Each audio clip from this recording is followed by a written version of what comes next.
You know how some people are like a bulldozer? Everything opens up for them, but they get tired fast. Or some people are like solid stone.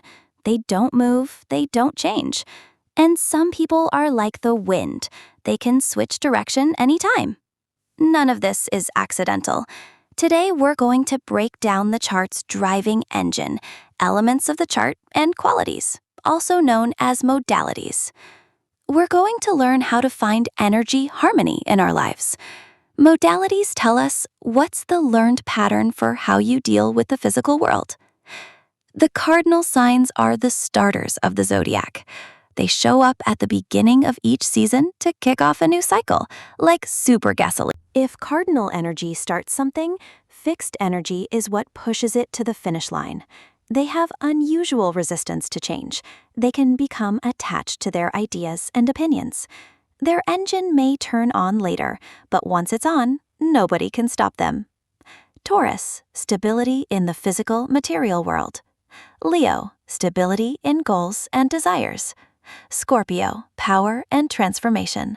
Aquarius, stability in ideas. Like it if this resonates. Friends, in your chart, which modality is stronger for you? The initiator, the pillar, or the flexible one? Write it in the comments right now. And then we have the mutable signs. These are the end of season energies.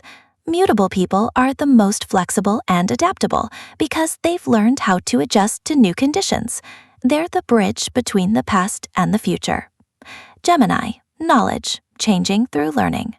Virgo, order and health, refining through practice. Sagittarius, truth-seeking through beliefs. Intuition and dreams, changing through emotions and visions. But sometimes they bring destruction. Balance is the key lesson. The interaction between these qualities is fascinating.